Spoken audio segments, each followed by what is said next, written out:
Un seul titre pour cette édition, mesdames et messieurs, bienvenue. Le président de la République tunisienne, Mohamed Monsef Marzouki, poursuit sa visite dans notre pays. Ce matin, il a rencontré le chef de l'État, Ibrahim Boubacar Keïta, pour un tête-à-tête. Occasion pour les deux présidents de faire le point de la coopération entre le Mali et la Tunisie. Ibrahim Traoré, compte rendu.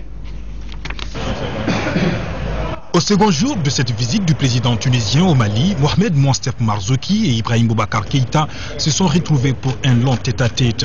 Les deux chefs d'État sont engagés à unir leurs efforts pour faire face à certaines préoccupations communes. Premier sujet évoqué, la sécurité et la stabilité au Mali et en Tunisie. Les deux pays entendent surtout avoir des points de vue convergents pour relever ensemble ces défis. Vous savez que nous sommes en pourparlers préliminaires avec nos frères des groupes armés en vue de la conclusion d'un accord de paix global et définitif. Et c'est pour parler, se déroule actuellement en Alger. Il y a eu également, en début de semaine, une réunion de sécurité autour toujours du même sujet malien. Il y a le renouvellement très prochain du mandat de la MINUSMA. Donc, beaucoup de sujets de progression pour nous, Maliens. Et dans le même temps où nos frères tunisiens également ont souci de stabilité et de paix et de développement dans leur pays. Donc des convergences très fortes. Et l'échange à ce niveau-là ne peut être que fructueux. Nous sommes d'accord aujourd'hui qu'il nous faut vraiment, sur toutes les matières, nous concerter toujours davantage avec plus d'assiduité et de pertinence pour que les points de vue de la Tunisie et du Mali, en le lieu où ils doivent être déclinés, se rejoignent. Et cela au profit de nos peuples et de la paix et de la sécurité en Afrique et dans le monde. Là, il y a une convergence de vues absolue et totale sur toutes les questions politiques, et notamment, là, je suis pour appuyer et pour exprimer mon admiration devant cette détermination qu'a le président de promouvoir le dialogue, la discussion, la négociation pour amener la paix au Nord Mali. Il n'y a pas de solution dans la violence. La violence empire la situation. Il faut s'asseoir avec vos frères maliens, en citoyens maliens, et trouver des solutions de paix, parce que c'est ça l'avenir. En fin de compte, la violence ne fait qu'aggraver les problèmes socio-économiques qui sont à l'origine de cette violence. Il est temps de déposer les armes, de venir à discuter pour construire ensemble un Mali démocratique, un Mali fraternel, un Mali stable, et un Mali qui serait le pont entre le Maghreb et l'Afrique, parce que c'est ça la fonction du Mali. La fonction du Mali, c'est justement d'être ce pont, ce creuset où se rencontrent le Maghreb et l'Afrique, et où ils s'unissent, où ils donnent une culture qui enrichit la culture générale de notre continent. Cette entrevue entre le président Marzouki et Ibeka a été ensuite élargie aux deux délégations. Occasion pour les deux parties de faire le point de la coopération bilatérale. Maliens et Tunisiens mettent un accent particulier sur la relance économique dans les deux pays.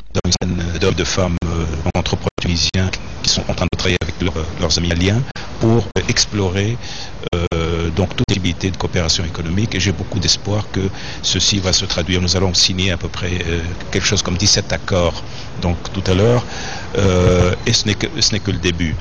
Que ces occasions de rencontre à ce niveau soient mises à profit par nos hommes du secteur économique, de notre partenaire économique, pour booster la coopération entre nos pays. Si au plan politique c'est vraiment parfait, entre mon frère, mon chef et moi-même, et toujours beaucoup de respect pour l'intellectuel, pour le combattant qui a été mon chef, que tout Africain patriote de notre génération connaît le combat, connaît la rigueur de l'homme et sa dédicace patriotique, et qui va au-delà de la Tunisie et tout le continent d'ailleurs. Pourquoi j'ai plaisir et honneur à recevoir un tel frère ici au Mali. Que cette estime politique et intellectuelle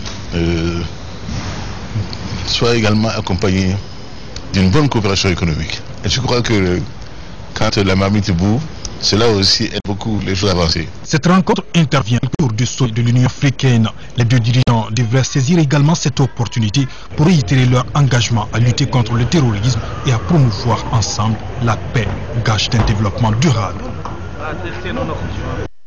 Et le président tunisien qui a réaffirmé son attachement à l'intégrité territoriale du Mali et son soutien au plan de relance durable initié par la communauté internationale. Il a dit cet après-midi dans un discours devant les députés. Bourama Traoré. C'est une séance pas comme les autres à l'Assemblée nationale, loin d'être une interpellation, encore moins une question orale, mais plutôt l'accueil d'un invité de marque, d'un grand homme de l'histoire contemporaine de l'Afrique, en l'occurrence le président tunisien Mohamed Monsef Marzouki. Le choix du président Marzouki de s'adresser à la représentation nationale n'est pas fortuit. Il traduit son amitié pour notre pays, mais aussi et surtout son profond attachement à la démocratie et au respect des droits de l'homme. C'est donc sous vos ovations que je voudrais inviter le président Marzouki pour son adresse. Monsieur le Président. Et c'est dans un langage clair que le président Marzouki s'est adressé aux députés maliens. Un discours ponctué de précisions importantes sur des sujets tels l'africanité de la Tunisie. La Tunisie, de par son histoire et sa géographie, est au croisement de trois espaces culturels, politiques et économiques. Elle est à la fois méditerranéenne, arabo-musulmane et africaine. C'est cette Tunisie africaine qui vient aujourd'hui à vous, clamant haut et fort son attachement à son africanité, réitérant sa décision de s'intégrer pleinement dans son espace africain et de profiter de cette chance négligée, voire méconnue par une dictature sans vision. Allusion faite au soulèvement de décembre 2010 pour une Tunisie libre et démocratique. Un objectif en passe d'être atteint avec l'adoption d'une constitution consensuelle. Le pays qui achève ainsi une période transitoire veut réécrire une nouvelle page de ses relations avec le Mali. La Tunisie, mes frères et sœurs, est un pays pacifique, modéré et ouvert, qui a sans problème sur son sol près de 2 millions de frères libyens, quelques 6 millions de touristes, de plus en plus d'étudiants, de patients et de visiteurs venus des pays subsahariens, dont le Mali. C'est ce pays fraternel qui vient aujourd'hui vous dire par la bouche de son président et des citoyens qui l'accompagnent qu'il veut nouer avec vous, Maliens, les relations les plus solides, les plus pérennes et les plus utiles aux deux parties. Deux États qui partagent les mêmes valeurs, le même attachement à la démocratie et le même projet d'une Afrique digne et prospère selon Mohamed Monsef Marzouki. Qui donc, mieux que nous, Tunisiens, peuvent comprendre les difficultés que vous rencontrez, vous Maliens, parce que vous êtes confrontés aussi aux mêmes difficultés et aux mêmes problèmes. Laissez-moi affirmer ici tout et fort mon entière confiance dans le Mali et ma profonde certitude en sa capacité de faire face dignement et courageusement à ces difficultés qui sont et resteront toujours le lot des hommes et des peuples, surtout quand ils s'attachent à réaliser les œuvres les plus grandes. C'est donc mon devoir de renouveler solennellement le soutien total de la Tunisie à un Mali uni, souverain et en paix, et sa condamnation absolue de toutes les actions terroristes visant à sa paix, sa stabilité, sa souveraineté et son intégrité territoriale. Je saisis cette occasion pour féliciter le président Ibrahim Boubacar Keïta et tous les acteurs politiques pour la consolidation du processus démocratique, la recherche incessante de la concorde civile, la mise en place de la commission Vérité, Justice et Réconciliation.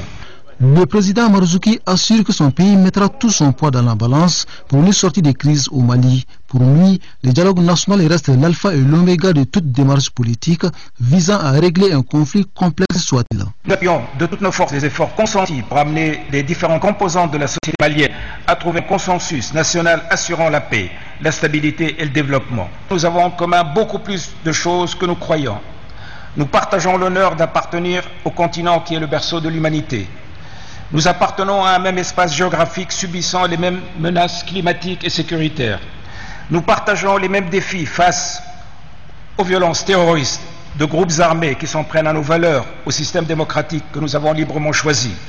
Nous appartenons à la même culture musulmane, nous croyons au même islam, celui de la modération et de la tolérance. Nous partageons une langue que l'écrivain algérien Kateb Yassine a qualifiée de butin de guerre et que je qualifie moi de butin de paix, à savoir la langue française. Cette langue nous permet de partager avec d'autres peuples un grand espace d'échange, l'espace francophone. Nous partageons les mêmes soucis, difficultés et projets pour développer nos économies et offrir à nos jeunes et moins jeunes des vraies perspectives. Voilà pourquoi le Mali peut compter sur la Tunisie et voilà pourquoi la Tunisie peut compter sur le Mali. C'est sur cet engagement solennel que le président de la République tunisienne a conclu son intervention devant le Parlement national. Cette intervention, qui a duré une vingtaine de minutes, a longuement été ovationnée. Vive le Mali, vive la fraternité tunisienne, vive l'Afrique.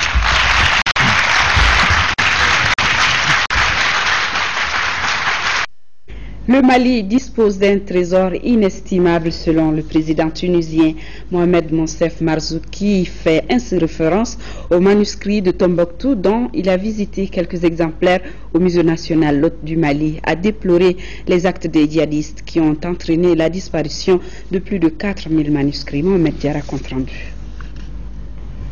C'est un visiteur de marque qui arrive au Musée national pour un voyage de contemplation d'environ 1 heure de temps.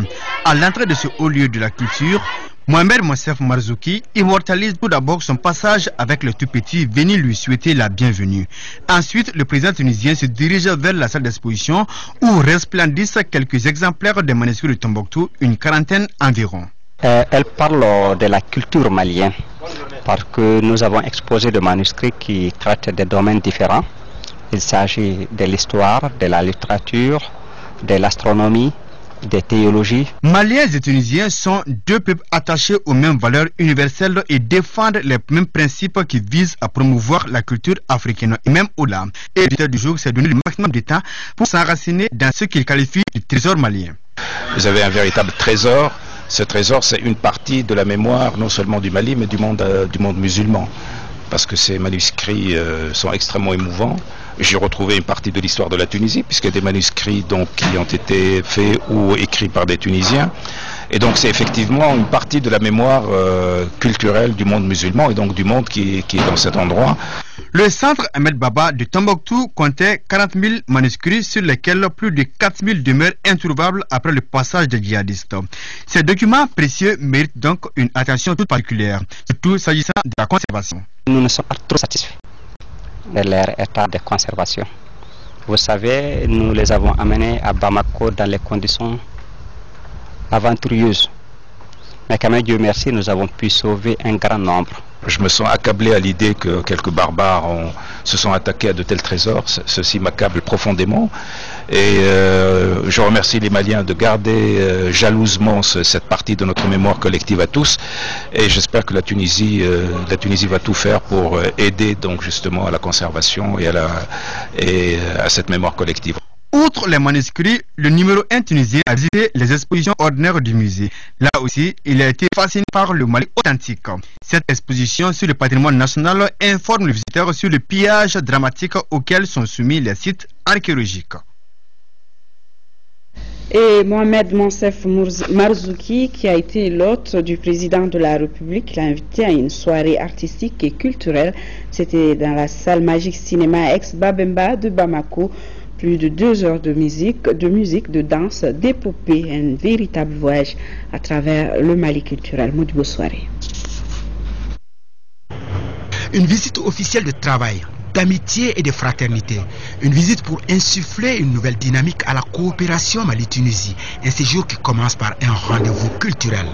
Certainement une logique, puisque nous sommes dans un pays où l'élément culturel reste un vecteur essentiel de cohésion sociale, mais aussi de développement. Cette fois, en l'honneur du président Marzouki et à forte délégation de la campagne, a mis sur le podium des artistes et groupes d'artistes représentant diverses aires culturelles du Mali. Une soirée qui n'était pas une invite à la découverte de cette richesse déjà connue de tous, mais plutôt une occasion de savourer ensemble ce que cette culture malienne a de fascinant. L'esprit de cette soirée est de partager les saveurs toujours surprenantes et envoûtantes de l'étendue de la culture du Mali. L'esprit de cette soirée est d'humer ensemble, fraternellement, les effluves provenant de la profondeur des créations que nous proposeront ces artistes du Nord, du Sud, de l'Ouest et de l'Est du Mali. Ils étaient donc là, l'ensemble instrumental national qui a chanté la cohésion, célébré les pères de l'indépendance, rendu hommage aux femmes du Nord du Mali. Aïra Arbi, la diva de Tombouctou, comme d'habitude, avec sa voix sublime, a conquis le cœur du public.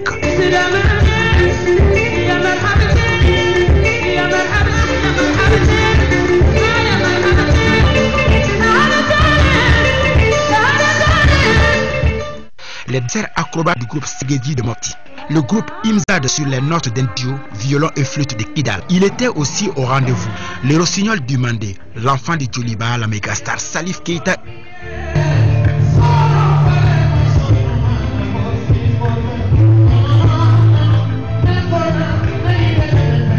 Et puis, les ballet malien, ces danseurs traditionnels mais ouverts aux innovations chorégraphiques contemporaines. Ils ont savamment interprété l'épopée mandingue pendant 3 quarts d'heure. Un casting de belle facture qui a émerveillé l'assistance et ça mérite bien congratulations de la part du président Ibeka et de son tunisien. Je remercie le président, mon frère, de m'avoir offert ce cadeau. C'est le plus magnifique cadeau qu'il pouvait m'offrir ainsi qu'à la délégation tunisienne. En fait, c'est ce que j'ai vu, c'est l'âme du Mali et ça m'a beaucoup touché. Qu'est-ce qui vous a marqué pendant cette soirée? D'abord la variété, la richesse des cultures maliennes. Puis ensuite l'exubérance, la joie de vivre, le dynamisme, la force. Et c'est ça qui est absolument splendide dans cette soirée, l'énergie vitale de ce pays. Belle soirée artistique et culturelle qui annonçait ce vendredi soir un bon séjour pour la délégation présidentielle tunisienne. Justement, au cours de cette soirée, Mohamed Monsef Marzoki a décoré l'artiste musicien Salif Keita au grade de commandeur de l'Ordre national du mérite de la Tunisie. Le récipiendaire Salif Keita nous livre ses sentiments. Il est interrogé par Modibo Soirée. Je suis heureux pour moi et je suis heureux pour toute la culture malienne. Une telle gratification, ça veut dire que la culture a de l'importance. Que la culture n'est pas le dernier des métiers comme on le pense, que la culture est un métier à part entière et qu'on doit aimer la culture, que la culture, tout peut passer par la culture et la culture est un porteur de paix. La Tunisie et le Mali sont des pays amis, absolument amis, et que la culture n'a pas de frontières. Et surtout, donc je dirais que même si tu es malien, tu fais la musique, tu es regardé par d'autres pays et par d'autres personnalités à l'extérieur de ton pays. Donc il faut toujours persévérer dans ce que l'on fait et aimer ce que l'on fait. Je dédie à tous les musiciens maliens, à tous les artistes maliens. Et je la dédie aussi au ministère de la Culture du Mali parce que quand même il faut dire que c'est par son intermédiaire que tout ça s'est passé et que c'est parce que les personnalités maliennes aiment la musique que c'est passé comme ça. Et toujours au cours de cette soirée culturelle, il a été présenté à l'assistance le projet d'un festival de musique dans la capitale malienne intitulé Festival de Bamako Femba, une initiative du musicien Salif Keita prévue en 2015, un événement qui est dédié à la promotion de la destination Mali et qui va enregistrer la participation de plusieurs sommités de la musique à travers le monde. Du côté des investissements, Maliens et Tunisiens se sont rencontrés ce matin ensemble. Ils ont scruté toutes les zones censées contribuer au développement économique des deux pays. Le compte rendu est signé Moussa Fane.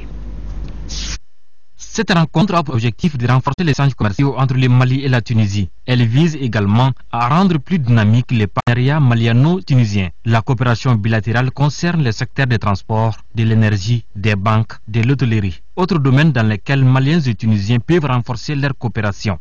Le Mali demeure le 3e producteur d'or en Afrique. La découverte récente de l'uranium a plus que ravivé les convoitises.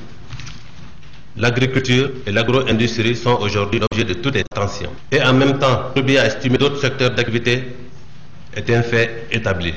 En tant qu'opérateurs économiques maliens et tunisiens, nous considérons que nous sommes encore plus forts et mieux soutenus et encouragés avec l'engagement officiel de nos gouvernants et l'appui direct et personnel de nos présidents et de leur exprimer notre grande reconnaissance pour cette rencontre historique qui marquera, j'en suis certain, un tournant stratégique dans notre coopération et nos relations bilatérales dans tous les domaines. La coopération entre les investisseurs maliens et tunisiens du secteur privé devra permettre de créer des opportunités d'affaires pour les deux pays. Nous espérons qu'il en résultera un partenariat fécond visant à créer des entreprises ici comme en Tunisie. C'est cela le vrai sens de la mondialisation des économies en lien et en relation pour une croissance partagée. Nous avançons donc sûrement dans un environnement prometteur, confiant que nos actions offriront les bases pour le développement d'entreprises compétitives et multinationales. Ces entreprises à qui s'ouvrent des opportunités immenses en matière agricole, minière, énergétique et touristique, à qui je souhaite une fructueuse collaboration qui permettra de consolider les liens économiques entre nos deux pays. Le ministre de l'Industrie a également invité les hommes d'affaires maliens à saisir cette occasion pour créer de l'emploi. Cette rencontre d'affaires a enregistré la participation d'une centaine d'investisseurs tunisiens du secteur privé. Au cours de cette journée, le ministère de l'Industrie et de la Promotion des investissements a offert un déjeuner aux opérateurs économiques de la Tunisie. Et de l'autre côté, cérémonie de signature et d'échange de documents entre les ministres des Affaires étrangères des deux pays.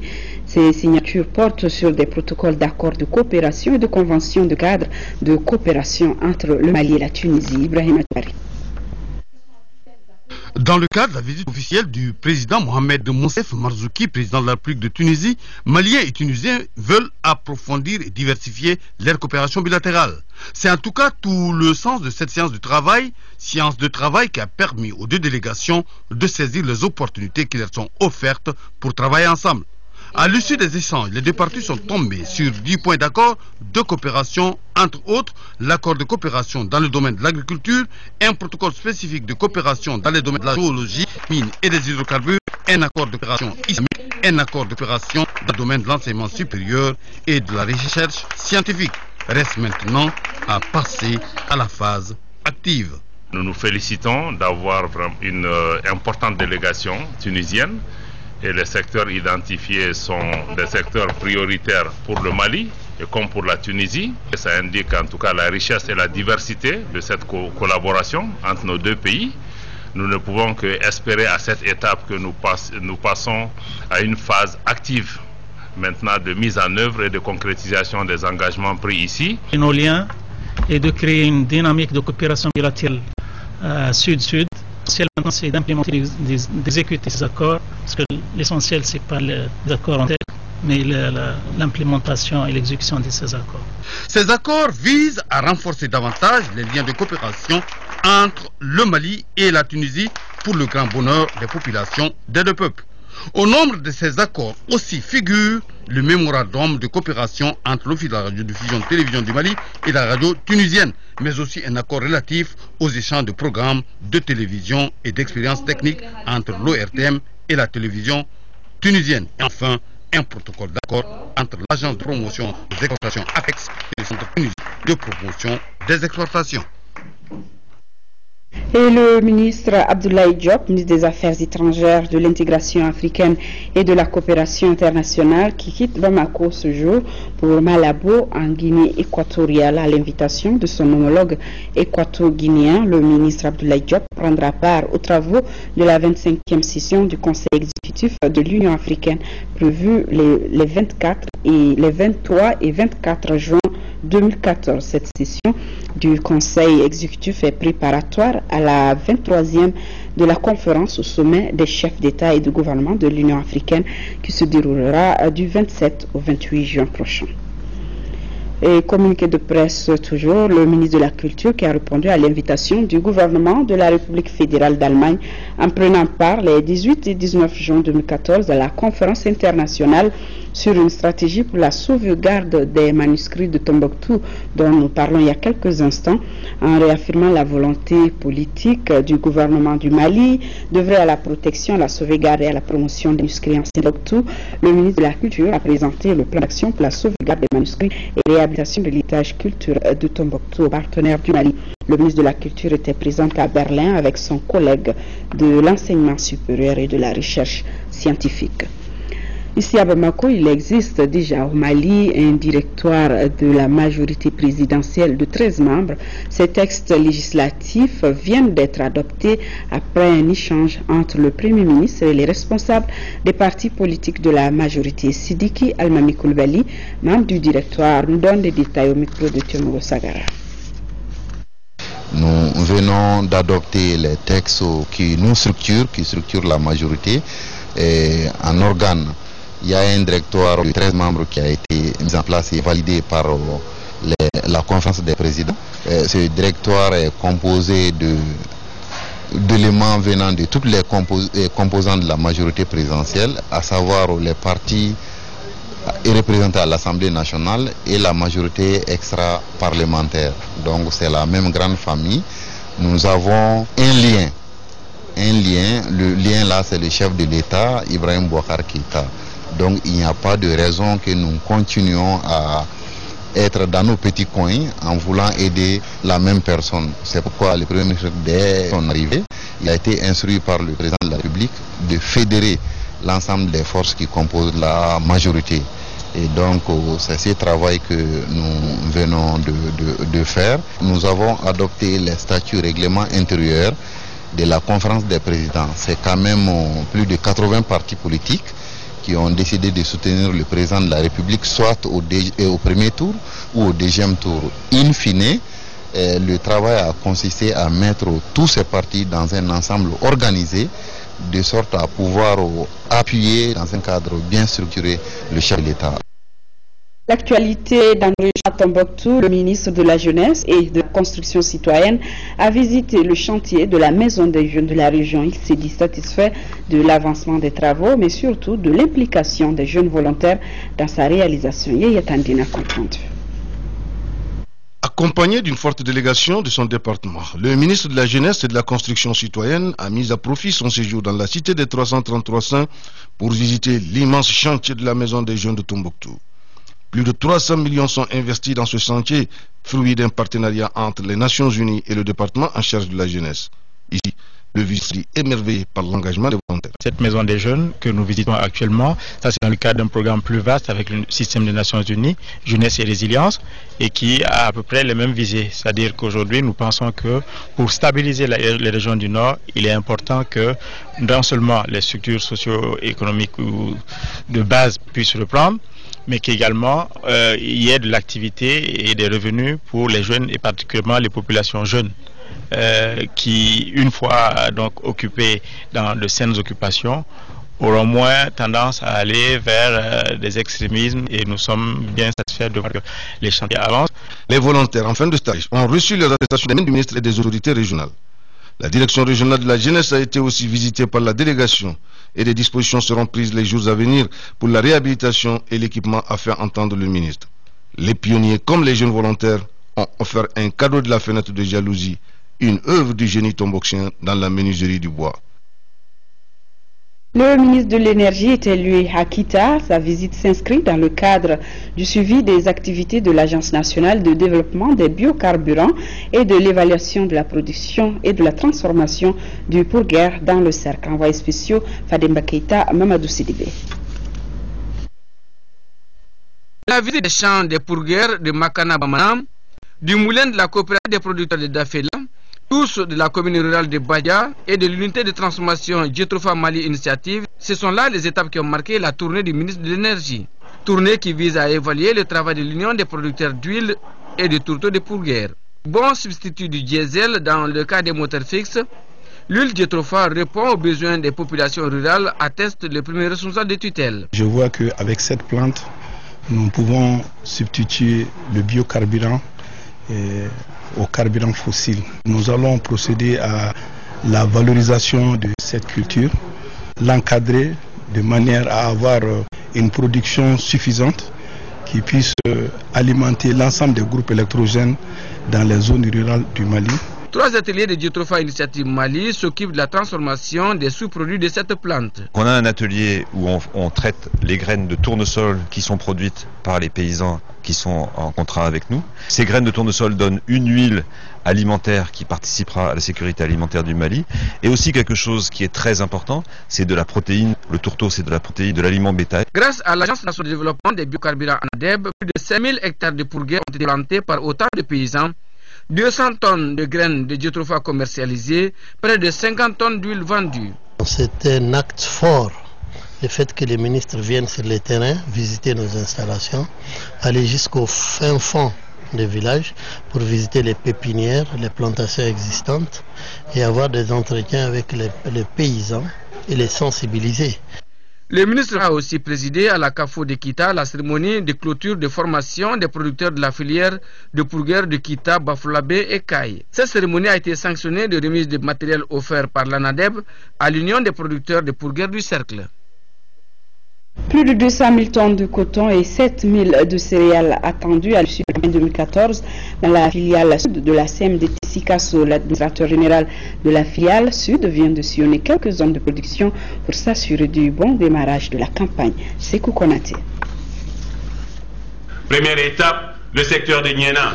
Dans les villages de Kessana, commune rurale de Dambela, et Yiringasso dans la commune rurale de Myria, l'hôte du jour a pu constater sur les parcelles de Abdou Koulibaly 30 hectares de coton et 15 hectares de maïs à Kessana, et celle de Bamara Sanogo, 25 hectares de coton et 15 hectares de maïs à Iringasso, le bon démarrage des activités agricoles au titre de la campagne 2014.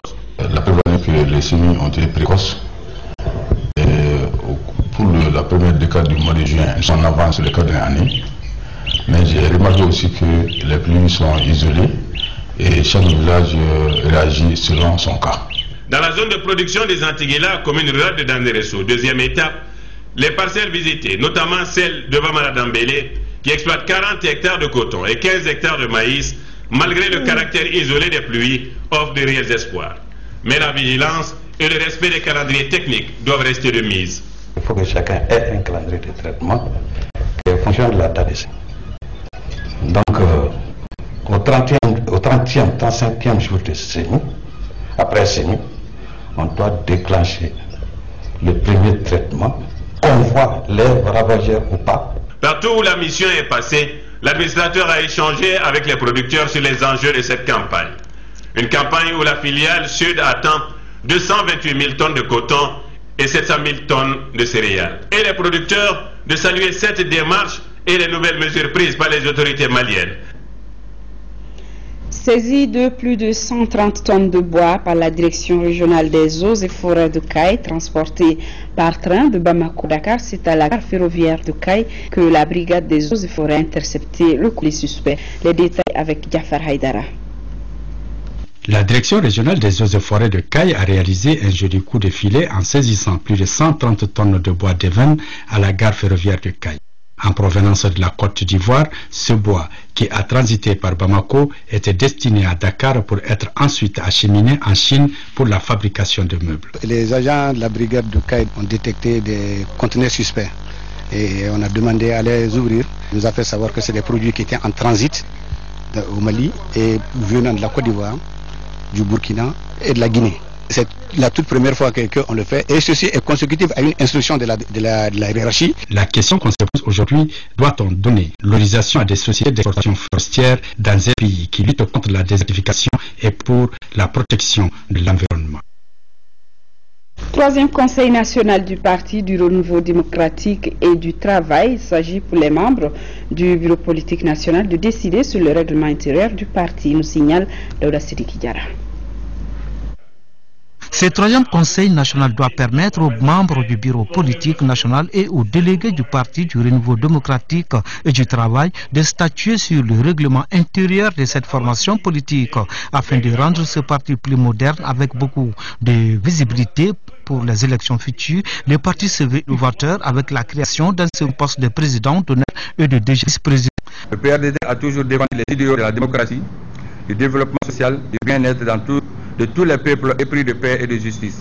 Le PRDD étant un parti dit social-démocrate, il s'est toujours basé sur la légalité entre les sexes, l'égalité des chances. Ce parti, dira son président, a contribué au débat démocratique, à l'émancipation et à l'implantation de la démocratie au Mali. C'est ce qui explique d'ailleurs sa participation à toutes les élections organisées dans notre pays depuis sa création en 1991. Le PRDD adhère à l'agenda du président de la République et son prêt à servir le pays à côté. Tout en approuvant l'ouverture du dialogue inclusif avec les groupes armés, les partis demandent au Conseil de sécurité des Nations Unies de renforcer les mandats de la MINUSMA.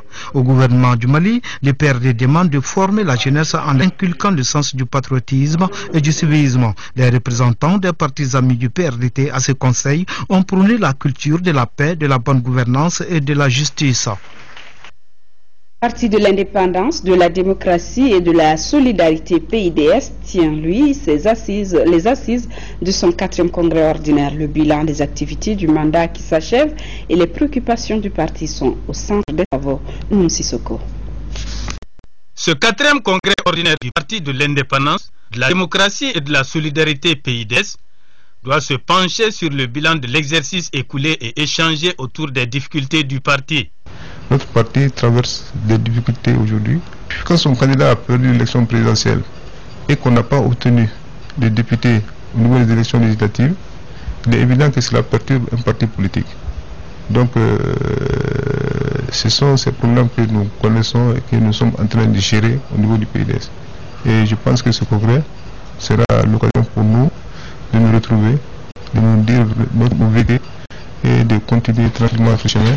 À travers ces délégués, le Congrès se prononcera aussi sur les grandes questions qui intéressent la vie de la nation. Le PIDS va donner sa position sur les différents problèmes que le pays rencontre et faire des propositions qui nous semblent utiles aujourd'hui pour que le Mali puisse redevenir un Mali fort, digne et prospère. Les responsables de partis amis présents à la cérémonie d'ouverture se disent solidaires avec le PIDS parce que partageant les mêmes idéaux. À suivre demain l'émission Actu Hebdo à partir de 11h et midi. Ibrahim Djombele reçoit comme invité le ministre de l'économie et des finances, le secrétaire général des services du médiateur de la République et le directeur des études de l'IHEM. Rendez-vous donc à 11h. Et le président tunisien Mohamed Monsef Marzouki qui a accordé un entretien à notre reporter Yaya Konaté, entretien que vous pourrez suivre demain dimanche après le match Belgique-Russie, le premier match de la journée. Donc c'est tout pour cette édition. Merci de l'avoir suivi. Demain 10h-13h, Amadou Sankari.